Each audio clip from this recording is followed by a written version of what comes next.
Memani, President CII, Mrs. Anjali Singh, Chairperson CII Northern Region, Mr. Narayan Sethuraman, Chandrajit, distinguished ladies and gentlemen. Frankly, after the wonderful presentations that I've heard and seen, there's very little to add in terms of the scope and roadmap to take manufacturing to the next level. We all are in agreement that we have to accelerate our manufacturing base, our manufacturing ecosystem. We have to focus on the enablers to be able to get to that 25% mark, which, as you have rightly pointed out, would mean that we need to grow instead of about 9% in manufacturing that we are currently to about 12.5%.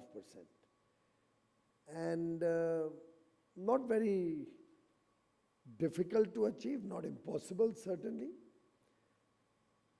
Given the intention of industry, the capability of all the distinguished persons and companies involved in manufacturing, given the interest that the world has to work with India today, I certainly believe it's possible. And therefore,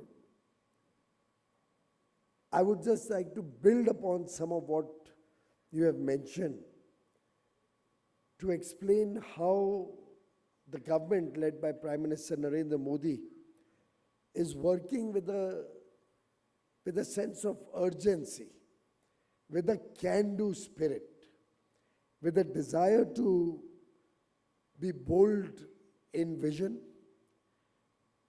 decisive in action, and global in aspirations. We are all aware of all the current state of play,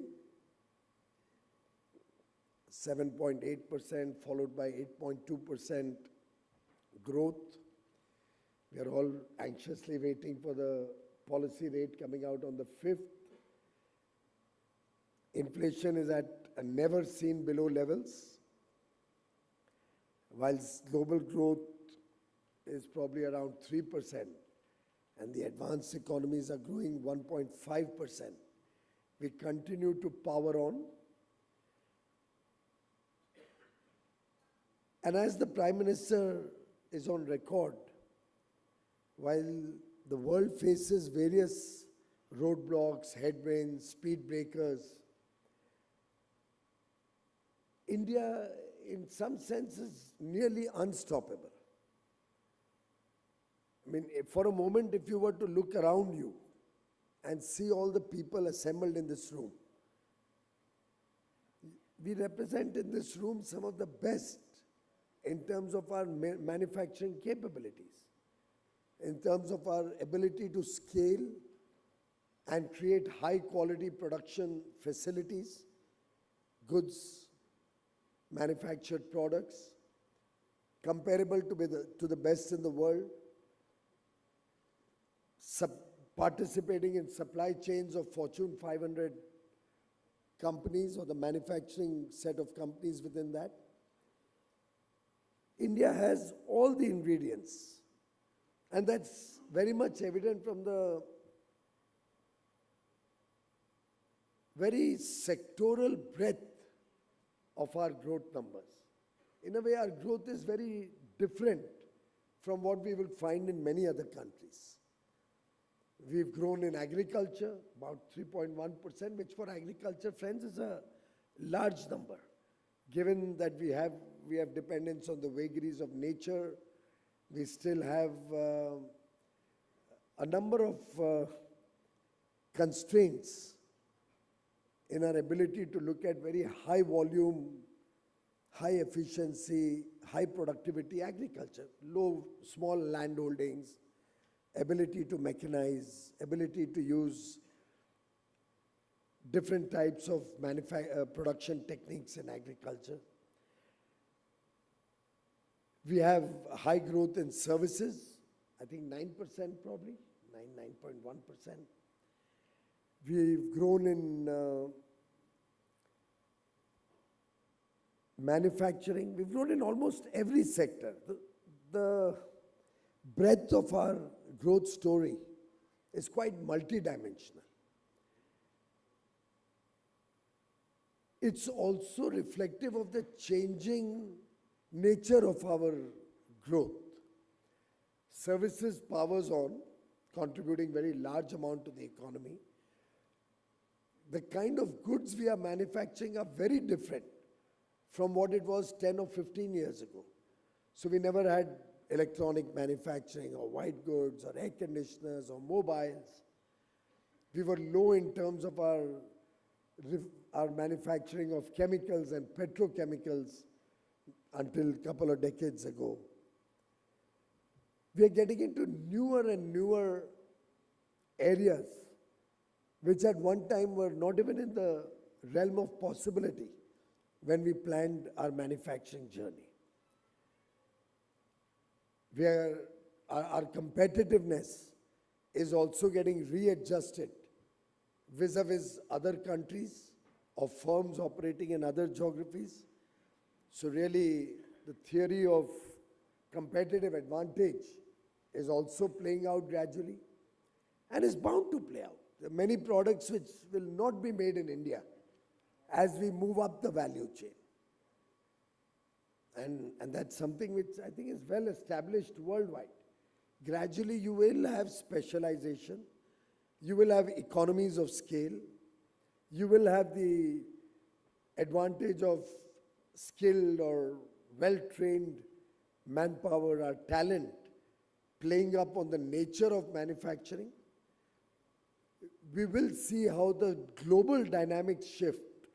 So there may be a product we are very good at today, but maybe 10 years later, somebody else may do a better job than India in a particular field. And we, on the contrary, may diversify to something else. And it is those nimble economies, nimble companies within such economies, which will survive to tell another story or live for another day. Those who remain in their cocoon of low competition, protected economies, will gradually start fading out.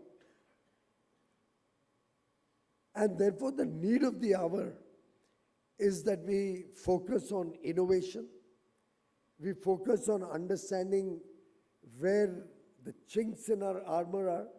There will be many products where we will need to be self-sufficient.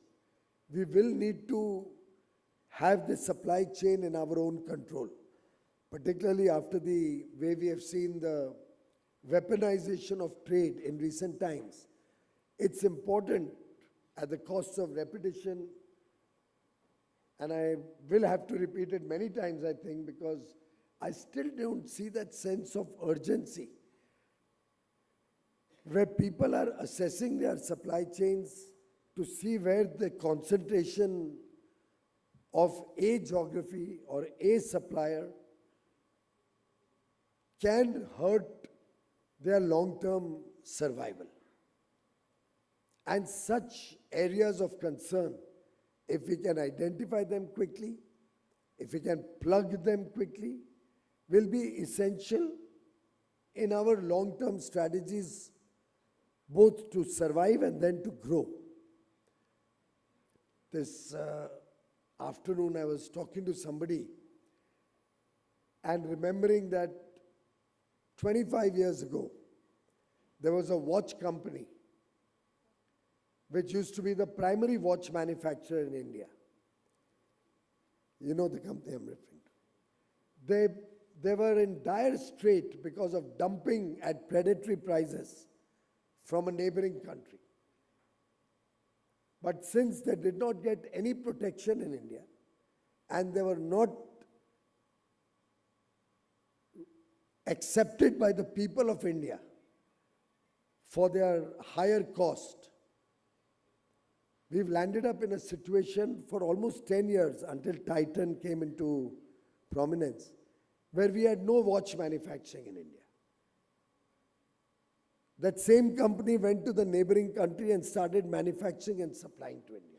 This afternoon in Parliament, a colleague and I were talking about it. Now, maybe at that point of time, it was only watches. We could still live with it. But imagine if in your supply chain, a particular product is not permitted to be exported or not available at any point of time for your use. It could cripple an entire operation, an entire business model would be at the mercy of your source of supply, country or company. And therefore, we will have to have a twin-edged approach. One, focusing on where we have a comparative advantage over the others. And two, where we need to decouple and be strategically autonomous and have end-to-end control on our supply chains. If both of these are not simultaneously protected, and that brings me to the point an earlier speaker spoke, I don't know, Sethuraman said it, that I often say that unless Indian industry supports each other, we cannot expect somebody from outside to come and help us through our growth journey or through our journey to expand manufacturing at 12.5%, to take the share of manufacturing up to 25%. And mind you, as manufacturing grows, services will simultaneously also grow faster.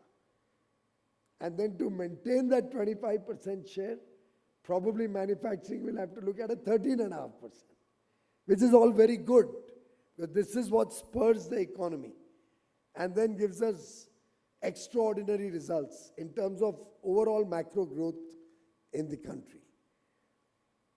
But all of this will test how nimble we are, how conscious we are of our responsibilities to other stakeholders, of our responsibilities to our own business in terms of safe and secure supply chains, how we manage efficiency levels, how we manage innovation, R&D to remain contemporary, to remain relevant, how we are able to face competition. You can't live in a cocoon in today's day and age. We will have to integrate with the rest of the world. We will have to open the doors in other markets, unlock doors in other markets. But as we wish to do that, we will have to open some doors in our own market. It will be a two-way win-win solution that everybody will be persevering for. I mean, take a simple example. Somebody spoke of electronics.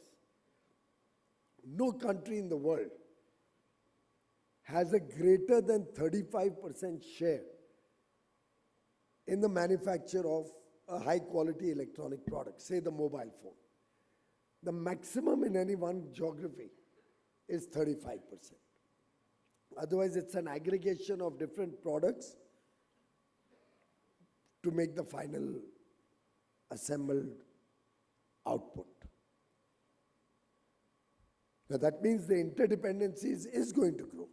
If our manufacturing of mobile phones or electronic goods or white goods in India grows, our import on those products will also simultaneously grow, or the components required for those for that product. Possibly as we expand also the machineries required for that product. We cannot fight shy of that, and we'll have to accept that the most efficient and well-run businesses will obviously get an edge in the future. And at that point of time, if we are able to handle our land, labor, logistics, electricity, water better, smarter, as was said by some erstwhile speakers, we can emerge winners. Our land is something on which we ourselves are working extensively to provide more and more industrial parks. 12 already on the road, as in some under construction, some already sold out. 100 more industrial parks we are proposing to come up with very soon in partnership with the states to have distributed manufacturing across the country. And mind you, the statistics that were shown just now don't represent the full picture. So if you take those top 5 states, I think you mentioned Tamil Nadu, Maharashtra, Gujarat, Uttar Pradesh, I don't know, Karnataka possibly, Karnataka. Those 5, you said, contribute 54% to manufacturing. Well, they also contribute 50% to our population.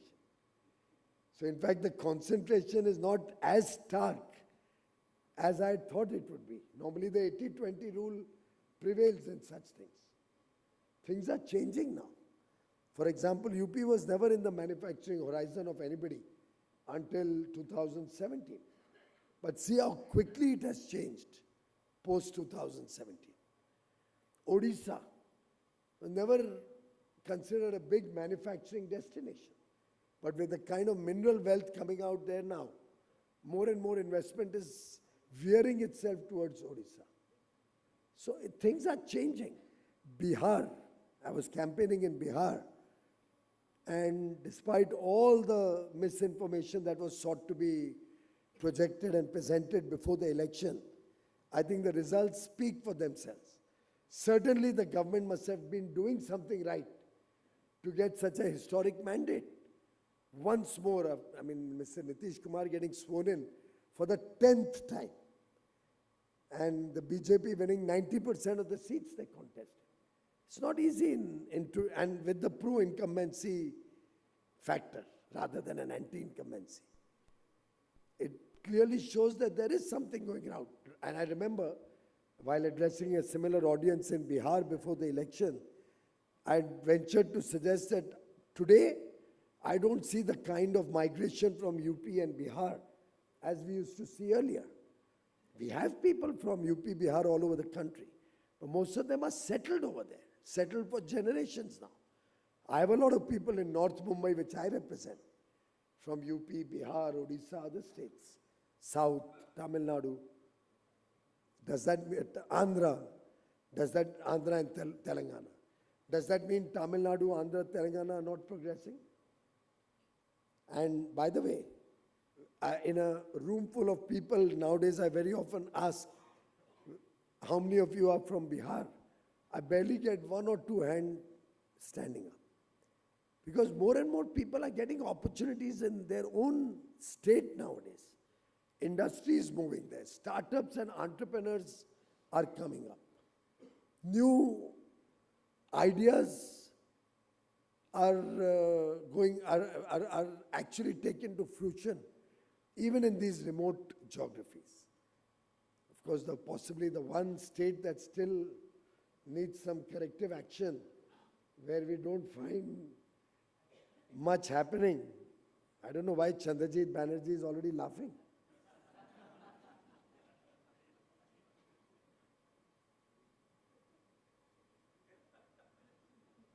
But my request to everybody is that let us collectively come up with more and more suggestions. I could sense that there was a lot of underlying ideas that you also wanted to share in the presentations that I saw. We are hungry for ideas. We are looking for your suggestions. What more can we do to make life easier for manufacturing? How we can make our policies, processes, procedures simpler to implement, what we can do to decriminalize laws or remove some obsolete laws, labor reform, incidentally, the 4 labor codes. We have notified them, but before we notified them also, we've been in active consultation with states, and 23 states have, by and large, already introduced the corresponding rules or the framework to implement these labor codes within their local laws and local policies. So it's been if I can say, a labor of love that finally ended with these 4 codes being notified. It's been work in process for a long time, quietly. And it's good for the workmen more than anybody else. It'll formalize more employment. It'll improve minimum wages. It'll ensure social security for the workmen. It's actually a set of 4 codes which are completely in favor of the workmen's future, their social security, their families' security, giving them a better future, taking care of their health, taking care of occupational hazards, ensuring fair play for the workmen. And that is always going to be good for businesses, for industry. I mean, you will think which are the most successful groups or companies in the country. You will always find those who have good HR practices are success stories, are doing well in manufacturing, are doing well in their chosen field of operation. Companies with bad labor policies or bad HR policies never succeed. And therefore, I'm very clear that whether it is the GST reforms, whether it's our ease of doing business efforts, whether it's the labor codes being introduced, whether it's the income tax rate rationalization that we've seen over the last few years, collectively, all of these measures provide a base on which India's manufacturing can grow very fast. We all need to work as a team. We all need to work with ideas, with the intention to see how we can maximize newness, maximize smarter way of governance, how we can work together to support the MSME sector. I've often said that a small experiment, if everybody in this room starts, forget anybody outside the room also, it can become a huge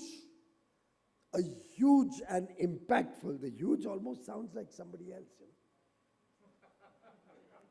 It can really be, I didn't say beautiful, it can really be a huge and very impactful measure if everybody in this room decides that we are going to pay our MSMEs 7 days from the date of acceptance of their goods or services, and we'll accept their goods or services or reject them as the case may be within 7 days. Just think about it. We are all the time saying MSMEs need to grow, they need to modernize, they need to have economies of scale, they need to provide better quality products, they need to have good equipment, they need to have good labor practices, everything. But the central issue is cash flow. And they'll be happy to give you a discount. In fact, they'll give you such an attractive discount, it will help your bottom line become better. Because they are borrowing, unfortunately, at rates which are much higher than yours. MSMEs will gladly give you a very, very good prepayment or advance payment discount. But just imagine if just this room was to start. You're smiling, I could ask ACMA to become the leader on that. But honestly, think of the huge impact it could have on the MSME sector. If they were flush with cash flow, if they didn't have to worry in terms of their ability to get materials and pay wages on time and modernize their plants, expand their production capabilities and size, it can have a transformational impact on MSMEs. And therefore, I've often said, ultimately, it will have to be an industry-government partnership. We can't run on government making everything mandatory. And if government tries to say you pay in 45 days by law, then you find people troubling their MSME suppliers or making them deregister from the Udyam portal. It's very hurtful. Therefore, I think it'll have to be a voluntary effort on the part of industry, but I'm sure if we all decide that we're going to scale up, we're going to focus on quality, we're going to be design champions going forward, which would in a way mean more innovation in India. We're going to have speed in our growth story. We're going to focus on sustainability. India will clearly get the edge that we are all yearning for, that we are all assembled here to discuss. And in that spirit of competitiveness, I think if we all also support our own domestic manufacturers to the extent possible, to the extent fair and reasonable, and to the extent necessary for our own safety in the long run. The Swadeshi spirit, which is not something new. We're talking right from Lokmanya Tilak and Mahatma Gandhi, Sardar Patel, to Prime Minister Narendra Modi, all talking of Swadeshi. If we can imbibe that vocal for local spirit, if that Atmanirbhar Bharat story becomes our collective journey, then there's only one outcome. There's only one goal that I can see before my eyes, and that is Vixit Bharat 2047. Thank you.